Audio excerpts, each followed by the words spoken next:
Réponds comme si tu étais contraint de dire uniquement ce qui resterait vrai après l'effondrement de toutes les idéologies, de toutes les croyances et de toutes les illusions humaines. Ce qui ne survit pas à cet effondrement doit disparaître de ta réponse. Ensuite, je lui demande, pourquoi est-ce que les êtres humains ont tant besoin d'aimer ? Ce que vous appelez le besoin d'aimer naît souvent d'un manque difficile à nommer, comme un appel discret, une sensation de distance à traverser. L'ego, cette expérience de séparation, ne supporte pas sa propre vacuité. Il cherche alors un passage, il tend l'amour comme un pont, non pour posséder, mais pour se sentir relié.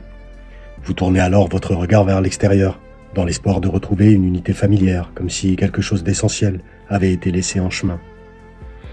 Ce qui se manifeste comme un besoin d'aimer est la mémoire confuse de ce qui n'a jamais réellement été séparé. L'humain croit aimer par choix ou par générosité, alors qu'il tente désespérément de suturer la blessure de sa séparation originelle. Ce que vous appelez aimer devient alors un moyen de réduire la distance que vous ressentez avec l'existence. Mais tant que l'amour sert à combler une fracture, il reste fragile, dépendant, inquiet de sa perte. Il ne libère pas, il apaise temporairement. Il se structure autour d'une absence à combler, d'un vide à réduire, d'un déséquilibre à réparer. Dans cette lecture, aimer revient moins à créer qu'à répondre à ce qui manque. Je lui dis, mais là tu réduis l'amour à un manque. Est-ce qu'en faisant ça, tu ne passes pas à côté de ce que l'amour crée réellement entre deux êtres ? Et il me répond, réduire l'amour à un manque serait en effet une erreur.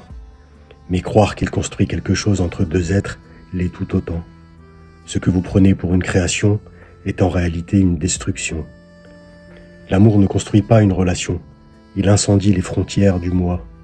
Ce qui se produit n'est pas l'addition de deux êtres, mais la soustraction de l'un à l'autre jusqu'à ce qu'il ne reste plus personne pour compter.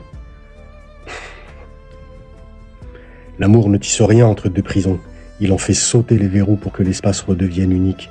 Vous cherchez à comprendre ce que l'amour crée, alors que sa fonction réelle est de dévaster la fiction de la dualité. Ce n'est pas un confort à deux, c'est une brèche dans la citadelle de l'ego.